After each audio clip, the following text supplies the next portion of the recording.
అందరికీ నమస్తే అండి. శ్రీ శక్తి ఆరాధనకి స్వాగతం.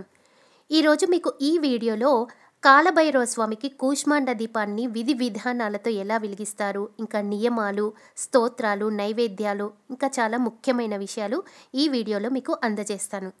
నైవేద్యానికి నల్ల మినుములు ముందు రోజే నానబెట్టుకొని పక్కకు పెట్టుకోవాలి. దాని తర్వాత ఒక గుమ్మడికాయని తీసుకొని చక్కగా కడిగి ఇంట్లో లేడీస్ కట్ చేయకుండా జెంట్స్ తోటి గుమ్మడికాయని కట్ చేపించాలి. కట్ చేయడం కూడా చాలా సమానంగా కట్ చేయాలి. అయితే ఈ పూజా విధానము చాలామందికి ఇంట్లో చిత్రపటాలు ఉండవు కదా, కాలభైరవ చిత్రపటాలు చాలామంది పెట్టుకోరని ఓన్లీ దీప విధానంలోనే స్వామివారి పూజ చూపిస్తాను. అంటే ఒక దీపం, ఈ గుమ్మడికాయ దీపం వెలిగిస్తేనే కాలభైరవ స్వామిని పూజ చేసినట్టే అండి. చిత్రపటమే పెట్టుకొని పూజ చేయాల్సిన అవసరం లేదు. అంటారు కదా, యంత్రాలలో శ్రీచక్రము మొదటి స్థానం కలది, అంటే యంత్రరాజు అని. అలానే దీపాలలో బెల్లం దీపము, కొబ్బరికాయ దీపాలు, అన్ని దీపాలు ఉంటాయి కదా, దీపాలలో గుమ్మడికాయ దీపానికి మొదటి స్థానం ఉంది. అంటే చాలా గొప్పది, విశేషమైనది, ఇన్స్టెంట్ రిజల్ట్ని ఇచ్చేది అని అర్థము. ఇలా కట్ చేసిన తర్వాత లోపల గుజ్జుని తీసేసి మొత్తానికి పసుపు రాయాలి. ఈ దీపం పెట్టేటప్పుడు కూష్మాండ దీపానికి గుమ్మడికాయకి మొత్తము థిక్గా రాయాలి పసుపుని మొత్తం. మీరు ఎంత థిక్గా రాస్తే అంత మంచిది. బొట్లు కూడా అలానే చాలా దగ్గరగా కుంకుమ బొట్లు పెట్టాలి. నేను ఇక్కడ ఇస్తరాకులు కాకుండా ఒక ఇత్తడి ప్లేట్ తీసుకున్నానండి. ఎందుకంటే గుమ్మానికి అటువైపు ఇటువైపు కాకుండా రెండు ఒక ప్లేట్లోనే పెట్టి నేను అక్కడ పూజ చేసుకుంటాను. ఇక్కడే దీంట్లోనే స్వామిని, కాలభైరవ స్వామిని ఆవాహన చేసుకొని అక్కడే అష్టోత్తరంతో అర్చన చేసి అన్నీ ఇక్కడే చేస్తాను కాబట్టి ఇలా ప్లేట్ తీసుకున్నాను.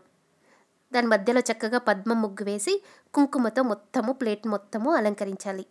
నేను రాళ్ల ఉప్పు మీద కూష్మాండ దీపాన్ని పెడతాను. ఎందుకంటే ఇంట్లో ఉన్న నెగిటివ్ ఎనర్జీని మొత్తము ఎక్కడెక్కడ ఉందో మొత్తాన్ని కూడా బయటకి గుంజేస్తుంది. అందుకనే తప్పకుండా ఉప్పు మీద దీపం పెడితే చాలా మంచిది. ఇంతకుముందే మీకు చెప్పాను కదా, గుమ్మడికాయకి చాలా దగ్గరగా కుంకుమ బొట్లు పెట్టాలి.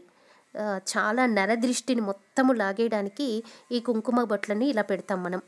2 దీపాలకి కుంకుమ బొట్లు ఇలానే పెట్టాలి. ఇంకా మీ ఇంటికి గుమ్మడికాయని కట్టుకుంటారు కదా, గుమ్మడికాయ కూడా చాలా తిక్కుగా ఇలానే పసుపు రాసేసి ఇలా దగ్గరగా బొట్లు పెట్టి అప్పుడు దిష్టి గుమ్మడికాయ కట్టుకోవాలి. ఇంట్లో చిత్రపటం లేని వాళ్ళు ఈ ప్లేట్లోనే పూజ అంతా చేసుకోవాలి. అలాంటప్పుడు ఈ 2 దీపాలకి కలిపి వస్త్రాన్ని సమర్పించాలి. ఇలా పత్తితో చేసిన వస్త్రాన్ని సమర్పించి మన ప్రధాన ద్వారం దగ్గర చక్కగా పూజ చేసుకుంటాము. అయితే పూజ చేసేటప్పుడు ఆ ప్రధాన ద్వారాన్ని చక్కగా రంగవల్లులతో తీర్చిదిద్ది అప్పుడు పూజని ప్రారంభించాలి. ఇప్పుడెప్పుడు ఈ పూజ చేయాలి అంటే కాలభైరవ స్వామికి అమావాస్య, అష్టమి అనేవి చాలా ఇష్టమైన రోజులు. మార్గశిర బహుళ అష్టమి, మార్గశిర బహుళ అమావాస్య అనేది కాలభైరవ స్వామికి చాలా ప్రీతికరమైన రోజులు. అప్పుడు గనక పూజ చేస్తే విశేషమైన ఫలితాలను ఇస్తాయి. మనము ఇలా దీపాన్ని ఎన్ని అష్టములు, ఎన్ని అమావాస్యలు వెలిగించాలి అని అడుగుతారు.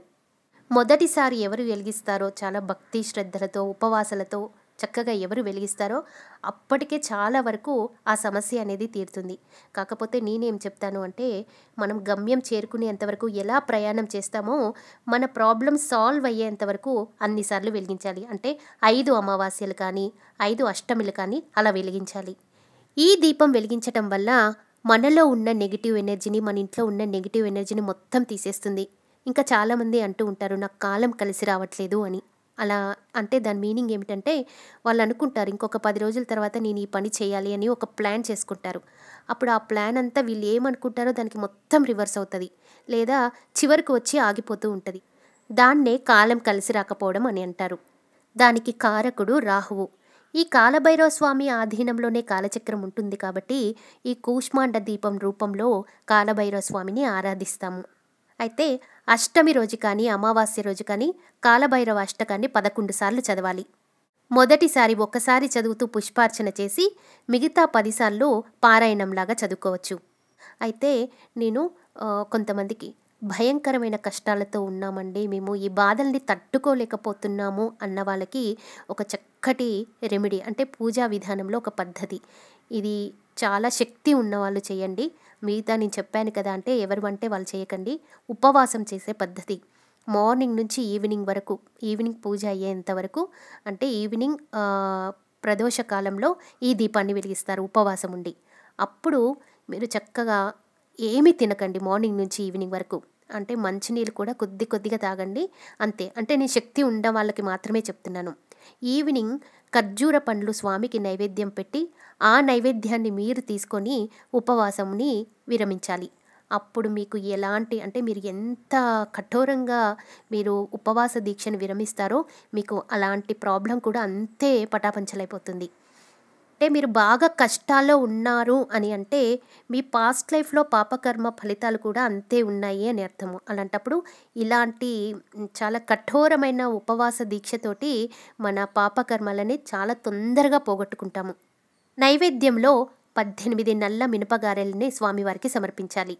లేదా ఇక్కడ ప్లేట్లో 18 మినపగారెలనైనా సమర్పించండి, లేదా 8 మినపగారెల్ని చక్కగా దండలాగా గుచ్చి ఏదైనా శునకానికి మీరు దండలాగా వేయాలి. అది సాక్షాత్ కాలభైరవ స్వామికి వేసినట్టే. ఇంకా కాలభైరవ స్వామికి చాలా ప్రీతికరమైన నైవేద్యం ఒకటి ఉందండి, అదే మద్యము. మద్యం అంటే చాలా ఇష్టము కాలభైరవ స్వామికి. పూజ అంతా అయిపోయిన తర్వాత మద్యాన్ని మీరు మానసికంగా సమర్పిస్తున్నట్టు భావన చేసి స్వామివారికి సమర్పించాలి. అలానే ఉపవాస దీక్షను బాగా పాటించే వారికి ఒక చిన్న విషయం చెప్తానండి. ఆ రోజు మీరు ఎలాగో ఉపవాసం ఉంటారు కాబట్టి మీరు చక్కగా అన్నం వండి, మెత్తగా అన్నం వండి దాంట్లో బాగా పెరుగు కలిపి దాంట్లో కొంచెం బెల్లం కలిపి ఎన్ని కుక్కలకైతే అన్ని కుక్కలకి మీరు ప్రసాదంగా పెట్టేయండి. తప్పకుండా కాలభైరవ స్వామి మీ ప్రసాదాన్ని స్వీకరిస్తాడు. అలానే మీ బాధల్ని కూడా స్వీకరిస్తాడు. అసలు కాలభైరవ స్వామికి పూజ చేస్తే బాధలంటూ ఉండవండి. చూశారు కదండి, కాలభైరవ స్వామి యొక్క చిత్రపటం ఇంట్లో లేకపోయినా కూష్మాండ దీపం రూపంలో స్వామివారిని ఆరాధించి ఎలా తొందరగా అనుగ్రహం పొందాలో అన్న విషయాన్ని నేను మీకు క్లియర్గా చెప్పాను అని అనుకుంటున్నానండి. ఏమైనా డౌట్స్ ఉంటే కనుక కామెంట్ సెక్షన్లో పిన్ చేయగలరు. అలానే నేను శివరాత్రికి ఒక గివ్అవే చేస్తాను అని చెప్పాను కదండి, అది పుట్ట లింగం చేయడానికి పుట్టమన్ను ఇస్తానని చెప్తున్నాను. అయితే అది ఎలాంటి పుట్టమన్ను, నేను ఎవరెవరికి ఇస్తాను, సెలెక్షన్ ఎలా చేసుకుంటాను అనేది నేను మీకు నెక్స్ట్ వీడియోలో చెప్తాను. ఓం నమః శివాయ. స్వస్తి.